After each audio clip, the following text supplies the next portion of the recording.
Hey hello guys, இன்னைக்கு நம்ம last mission love அப்படிங்கிற ட்ராமாவோட 3வது எபிசோடு தான் பார்க்க போகிறோம். லாஸ்ட் எபிசோடில் நம்ம ஹீரோயினுக்கு ஆக்சிடென்ட் ஆகும்போது எப்படி மேலே இருக்கிற லைட்டு கீழே விழுந்து கண்ணில் பட்டதோ அதே மாதிரி லைட்டு கீழே விழுகும்போது நம்ம ஹீரோ அவரோட விங்ஸை வச்சு அதை காப்பாற்றிருப்பாரு. ஸோ அப்படியே அதை கட் பண்ணியிருப்பாங்க. இந்த எபிசோடோட ஸ்டார்டிங் சீனில் அப்படி காப்பாற்றி நம்ம ஹீரோயின் அங்கேருந்து அப்படியே தூக்கிட்டு போய் ஒரு இடத்துல உட்கார வைக்கிறாரு. உட்கார வச்சோடனே ஐயோ பின்னாடி இருக்கிற இந்த ரெக்கை வேற மறந்துட்டுமே, இவ வேற பார்த்துட்டா என்ன கேட்க போறாளோ அப்படின்னு பயத்திலேயே அப்படி இப்படிமா நடந்துகிட்டு இருப்பாரு. அப்போ டக்குன்னு நம்ம ஹீரோயின் கேட்குறாங்க, அது என்ன பின்னாடி இந்த பொம்மையை ஓட்டுறதுக்கு தான் நீ நான் ஃபோன் பண்ணும்போது எடுக்கவே இல்லையா, விளையாண்டுகிட்டு இருக்கிறியா இங்க அப்படிங்கிற மாதிரி கேட்டுட்டு இருப்பாங்க. ஓ நீ அதை அப்படி புரிஞ்சுக்கிட்டியா, சரி நான் போய் கழட்டிட்டு வந்துடுறேன் அப்படின்னு நம்ம ஹீரோ சொல்லுவாரு. இல்ல இது இப்பயே கழட்டு அப்படின்னு சொல்லி பிடிச்சி இழுத்துக்கிட்டு இருப்பாங்க. அம்மா தாயை இருமா நான் போய் கழட்டிட்டு வந்துடுறேன் அப்படின்னு சொல்லிட்டு அங்கிருந்து நம்ம ஹீரோ உள்ள வந்துடுறாரு. வெளியே பெஞ்சுக்கிட்டு இருந்த மழையும் நின்றது. இப்ப நம்ம ஹீரோ யாரோ உள்ள வர மாதிரி இருக்கு அப்படின்னு சொல்லி பாக்குறாரு. யாருன்னு பார்த்தா நம்ம கோச் தான். அவரை பார்த்த உடனே பிடிச்சி அவர் மேல திருடன் திருடன் அப்படின்னு கத்துறாரு. கத்துன உடனே நம்ம ஹீரோயின் வந்துடுறாங்க. வந்த உடனே இவன் தான் திருடன், டக்குன்னு போலீஸுக்கு கால் பண்ணி இவனை பிடிச்சி கொடுத்துடலாம் அப்படின்னு நம்ம ஹீரோ அவர்கிட்ட போராடிட்டு இருக்காரு. அப்ப நம்ம ஹீரோயின் அங்க இருக்கிற ஒரு ஸ்டிக் எடுத்துக்கிட்டு யாரு நீ அப்படின்னு கேட்கும்போது நான் தான் ஃபேண்டசியாக்கு புதுசா வந்திருக்கிற கோச், என் பேரு சிக்காங்கோ அப்படிங்கிற மாதிரி அவரும் சொல்றாரு. சொல்லிட்டு விசிட்டிங் கார்ட்லாம் கொடுக்குறாரு. அதை நம்ம ஹீரோயின் வாங்கியும் பாக்குறாங்க. இப்ப கோச் இருந்துகிட்டு லைட் எப்படி உடஞ்சிருக்கும், நான் வேணா போலீஸுக்கு கால் பண்ணட்டா அப்படின்னு சொல்லும்போது இல்ல அதெல்லாம் எதுவும் வேணாம், எனக்கு ரொம்ப பதட்டமா இருக்கு, முதல்ல நீங்க இங்க இருந்து போங்க, நம்ம எதா இருந்தாலும் நாளைக்கு பேசிக்கலாம் அப்படின்னு சொல்லி அவர் அங்க இருந்து போக வச்சிடறாங்க. இப்ப நம்ம ஹீரோவை காமிக்கிறாங்க. நம்ம ஹீரோயினை காப்பாத்தின அந்த இதுல பாத்தீங்கன்னா அந்த கண்ணாடியில எல்லாம் கால் பட்டு நம்ம ஹீரோட காலு ஃபுல்லா கிழிஞ்சு ரத்தம் வந்துகிட்டு இருக்கும். இவர் ஏஞ்சல் அப்படிங்கறனால அதை ஒரு சொடக்கு போற நேரத்துல எல்லாத்தையுமே ரெக்கவர் பண்ணிடுறாரு. இப்ப நம்ம ஹீரோயினும் படுத்து யோசிச்சுக்கிட்டே இருக்காங்க, நம்மளால அவன் காலெல்லாம் ரத்தமா இருக்கு, சோ அவனுக்கு கொஞ்சம் ஏதாவது மருந்தாவது கொடுக்கலாம் அப்படின்னு சொல்லி ஒரு மருந்து எடுத்துக்கிட்டு டோரை ஓபன் பண்ணா அந்த இடத்துல நம்ம ஹீரோ நின்று இருக்காரு. இங்க என்ன பண்ற அப்படின்னு கேட்கும்போது அவர் கையில ஒரு காஃபி வச்சுக்கிட்டு இல்ல உனக்கு ரொம்ப குளிர்துன்னு சொன்னல அதனாலதான் இந்த குடி சரியா போயிடும் அப்படின்னு சொல்லும்போது அதுல எனக்கு ஒண்ணு வேணாம் நானே பாத்துக்கிறேன் அப்படின்னு சொல்லி கதவை சாத்திடுறாங்க. திரும்ப கதவை ஓபன் பண்ணி இந்த இது காலுக்கு போட்டுக்கோ உனக்கு அடிபட்டு இருக்கலாம் அப்படின்னு சொல்லிட்டு அவங்க போயிடுறாங்க. இப்ப இவரு பார்த்துட்டு ஐயோ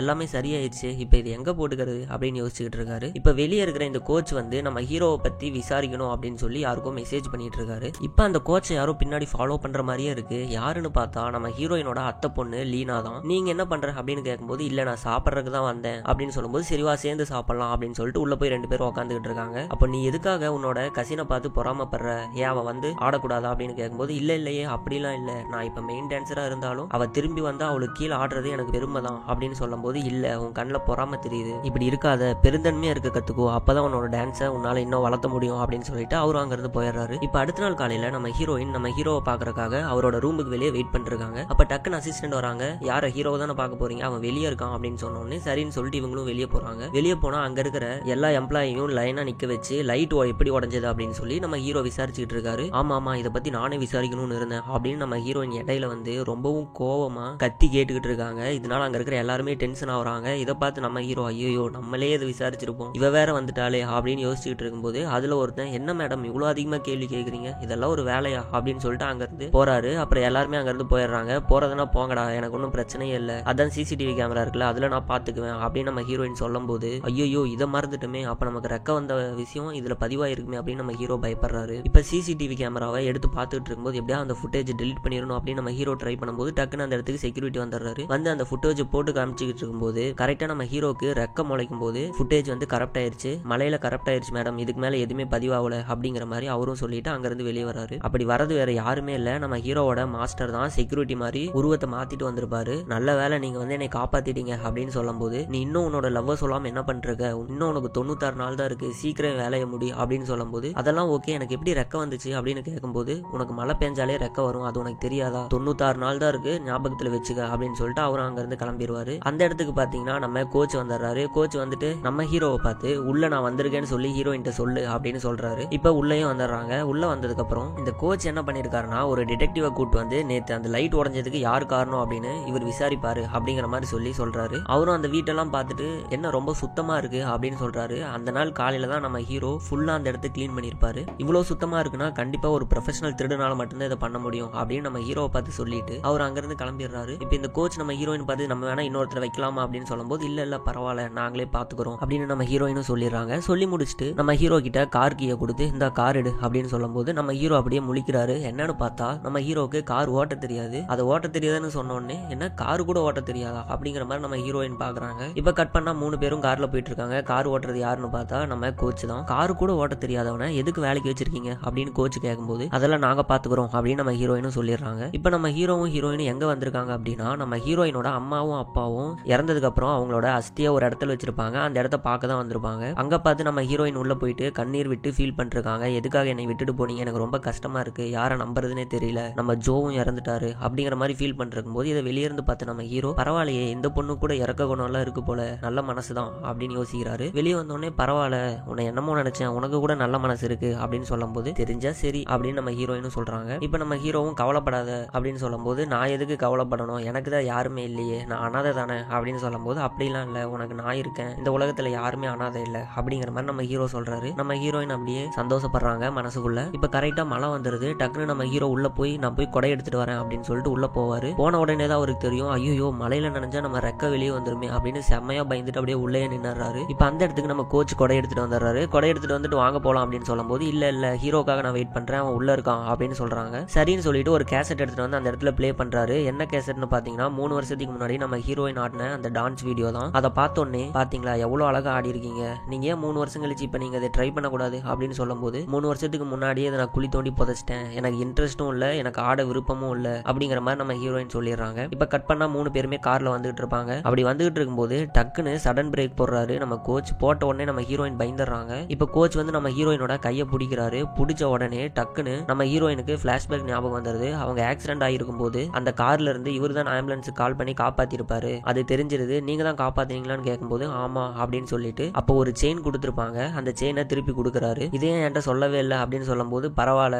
அன்னைக்கு நீ ரொம்ப மயக்கத்துல இருந்த, அதனால உனக்கு தெரிய வாய்ப்பு இல்லை அப்படிங்கிற மாதிரி இவரும் சொல்லிடுறாரு. இப்ப வீட்டுக்கெல்லாம் வந்ததுக்கு அப்புறம் உங்களுக்காக நான் ஒரு கேக் வாங்கிட்டு வந்தேன், இந்த அந்த கேக் அப்படின்னு சொல்லிட்டு நம்ம ஹீரோயின்ட்ட அந்த கோச் கொடுக்குறாரு. கொடுத்து முடிச்சதுக்கு அப்புறம் நம்ம ஹீரோவை பார்த்து உன்னை பத்தி விசாரிக்க வேண்டியது நிறைய இருக்கு அப்படின்னு ஜாடமாடியா சொல்லிட்டு அங்கிருந்து போயிடுறாரு. இப்ப வீட்டுக்குள்ள வந்த நம்ம ஹீரோயின் அவங்களோட பழைய டான்ஸ் வீடியோலாம் போட்டு பார்த்துக்கிட்டு இருக்காங்க. அதே சமயத்துல நம்ம கோச்சும் அவரோட வீட்டுல நம்ம ஹீரோயின் ஆடுற டான்ஸ் வீடியோலாம் போட்டு உன்னால முடியும் லியான்சியோ அப்படிங்கிற மாதிரி சொல்லிட்டு இருக்காரு. இப்ப இந்த ஹீரோவுக்கு ஒண்ணுமே புரியல, எப்படிதான் இவகிட்ட லவ் சொல்றதுனே தெரியலையே, எந்த ஐடியாவும் வரமாட்டேங்குது அப்படின்னு யோசிச்சுட்டு இருக்கும்போது பக்கத்துல கேக் இருக்கு, சரி எதையாவது சாப்பிடுவோம் அப்படின்னு எடுத்து அதை சாப்பிட்டுட்டு இருக்காரு. இப்ப அடுத்த நாள் காலையில நம்ம அத்தையோட வீட்டுல காமிக்கிறாங்க. அத்தையோட ஃபேமிலி எல்லாம் ஒன்னா உட்காந்து சாப்பிட்டுட்டு இருக்கும்போது லீனா சொல்லுவா, அம்மா நம்ம போய் அந்த லியான்சியோவை பார்த்துட்டு வரலாமா, அவளுக்கு கண்ணு கிடைச்சதுக்கு அப்புறம் நம்ம என்ன போய் பார்க்கவே இல்லை அப்படின்னு சொல்லும்போது என்ன அவளா அப்படின்னு அத்தை யோசிக்கிறாங்க. யோசிச்சுட்டு டக்குன்னு அவங்களுக்கு ஒண்ணு ஞாபகம் வருது. என்னன்னா அவங்களுக்கு தேவையான ஒரு ஃபைல் வந்து நம்ம ஹீரோயினோட வீட்டுல இருக்கு, இதை சாக்கா வச்சு அதை எடுத்துடலாம் அப்படின்னு பிளான் பண்ணி ஓகேவே போலாமே அப்படிங்கிற மாதிரி சொல்லிட்டு கிளம்பிடுறாங்க. இங்க நம்ம ஹீரோயின் காலையில எந்திரிச்சோடனே நம்ம ஹீரோவை பார்த்து கத்திட்டு இருக்காங்க, என் நாய்க்கு என்னாச்சு, என்னடா கொடுத்த அப்படின்னு கத்திட்டு இருக்கும்போது அடுத்த சீன்ல ஹாஸ்பிட்டல்ல அட்மிட் பண்றாங்க. அப்ப டாக்டர் சொல்றாரு ஒன்னும் இல்ல, நைட் அதிகமா சாக்லேட் சாப்பிட்டுருச்சு, அதனாலதான், இனிமேல் இப்படி கொடுக்காதீங்க அப்படின்னு சொல்றாரு. இப்ப நம்ம ஹீரோ நம்ம தின்ன அந்த கேக்க இந்த நாய் திங்கும், நம்ம எப்படா நினைச்சு பார்த்தோம் அப்படின்னு யோசிச்சுட்டு இருக்கும்போது நம்ம ஹீரோயின் சொல்றாங்க, என்னை எல்லாருமே விட்டுட்டு போயிட்டாங்க, எனக்கு இருக்கிற ஒரே ஒரு பாதுகாப்பு இந்த நாய் தான் அப்படின்னு சொல்லும் போது இவ வேற எப்ப எடுத்தாலும் யாருமே இல்லைன்னு சொல்லிட்டு இருக்கா அப்படின்னு சொல்லிட்டு அப்படியே வீட்டுக்கு வராங்க. நம்ம ஹீரோயின் அப்படியே லைவ் போட்டே வருவாங்க Facebookல. இப்ப வீட்டுக்குள்ள வந்தோடனே சர்ப்ரைஸ் அப்படின்னு சொல்லிட்டு நம்ம அத்தையோட ஹஸ்பண்டும் லீனாவும் நம்ம ஹீரோயினை சர்ப்ரைஸ் பண்ண ஒரு கேக் எடுத்துட்டு வராங்க. எதுக்காக இது அப்படின்னு கேட்கும்போது இல்ல உனக்கு கண்ணு வந்துருச்சு இல்ல, அதை தான் செலிப்ரேட் பண்றோம் அப்படின்னு சொல்லுவாங்க. இங்க மேல பாத்தீங்கன்னா அந்த அத்தையும் நம்ம ஹீரோயினோட ரூம்ல இருந்து தேவையான ஃபைலை எடுத்துருவாங்க. இது எல்லாத்தையுமே ஒரு லைவ்ல இந்த பக்கம் நம்ம கோச்சும் பாத்துக்கிட்டு இருக்காரு. இப்ப டக்குன்னு மேல போனா நம்ம ஹீரோயின் அந்த இடத்துல அவங்க அத்தையை தேடுறாங்க, காணோம். டக்குன்னு பின்னாடி வந்துட்டு என்னமா இங்க பண்ற, கீழே வா சாப்பிடலாம் அப்படின்னு சொல்லிட்டு கீழே போறாங்க. போன உடனே நீங்க எல்லாம் என்ன பண்ணிட்டு இருக்கீங்க, ஒருத்தர் இறந்து போய் அவரோட கண்ணை எனக்கு கொடுத்துருக்காரு, இதை போய் செலிப்ரேஷன் சொல்லி கொண்டாடிக்கிட்டு இருக்கீங்க, முதல்ல எல்லாம் வீட்டை விட்டு வெளியே போங்க அப்படின்னு சொன்ன உடனே எல்லாருமே வெளியே போறாங்க. இப்ப ஃபைல் எடுத்துட்டோம் அப்படின்னு சந்தோஷத்தை உள்ள வச்சு இப்படி சொல்லிட்டாலே அவமானப்படுத்திட்டாலே சரி வாங்க போலாம் அப்படின்னு நம்ம அத்தையும் ஒரு நடிப்பை போட்டு அங்க இருந்து கிளம்புறாங்க. இது எல்லாத்தையும் பார்த்த நம்ம ஹீரோ நம்ம ஹீரோயின் மேல புடிச்சு திட்டிக்கிட்டு இருக்காரு, நீ என்ன பண்ணிக்கிட்டு இருக்க, உனக்கு இருக்கிற சொந்தம் இவங்க தான், இவங்களையும் போக சொல்ற, அப்புறம் யாருமே இல்லைன்னு சொல்லிட்டு இருக்க, இப்படியே எவ்வளவு நாள் தான் இருக்க போற அப்படின்னு கேட்கும்போது நீ என் கூட வேலை செய்யறவன், நீ எனக்கு அட்வைஸ் பண்றியா அப்படின்னு சொல்லி அங்க இருக்கிற கேக் எடுத்து நம்ம ஹீரோவோட மூஞ்சில அடிக்கிறாங்க. இதை பார்த்து நம்ம ஹீரோ எம்எல்ஏ கேக் அடிக்கிறியான்னு சொல்லி அவரும் கேக் எடுத்து நம்ம ஹீரோயின் மேல அடிக்கிறாரு. இப்படியே மாத்தி மாத்தி அடிச்சுக்கிட்டு இருக்காங்க. உன்னை நான் வேலையை விட்டு இன்னைக்கே தூக்குறேன் அப்படின்னு சொன்னா நீ என்ன தூக்குறது, நானே போறேன் அப்படின்னு சொல்லிட்டு நம்ம ஹீரோ அங்க இருந்து கிளம்பிடுறாரு. இப்ப நம்ம ஹீரோயினோட கையில பாத்தீங்கன்னா ஒரு வெட்டுக்காயம் பட்டு ரத்தம் வந்துட்டு இருக்கும். அதை பார்த்து ஒரு மாதிரி ஃபீல் பண்ணி அழுதுகிட்டு இருக்காங்க. இப்ப நம்ம ஹீரோ ஐயோ கடவுளே இவ்வளவுதான் நான் காதலிக்கணுமா, எனக்கு வேற ஏதாவது பொண்ணு கூட, எனக்கு வேற ஆப்ஷனே இல்லையா அப்படின்னு கத்திக்கிட்டு இருக்காரு. மரத்துல இருந்து ஒரு கிளை வந்து கீழே விழுவுது, அதுலதான் இருக்குமான்னு எடுத்து பார்த்தா எதுவுமே கிடையாது. இப்ப நம்ம ஹீரோயினோட அசிஸ்டண்டும் பார்ல நம்ம ஹீரோ கூட பேசிட்டு இருக்காங்க.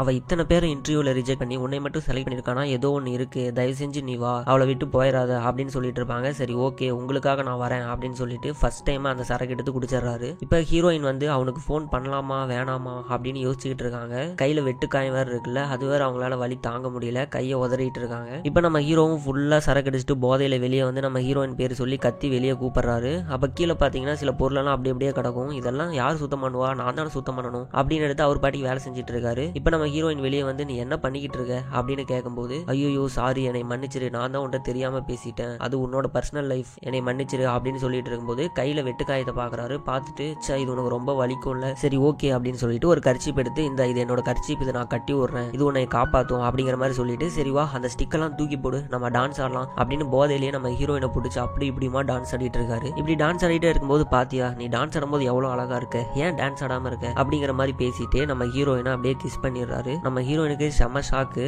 அப்புறம் கிஸ் பண்ணிட்டு மயக்கம் போட்டு நம்ம ஹீரோயின் மேலேயே விழுந்துடுறாரு. ஸோ இதோட இந்த எபிசோட முடிக்கிறாங்க. அடுத்த எபிசோட்ல நான் உங்களை நாளைக்கு மீட் பண்றேன். தேங்க்யூ, பாய்.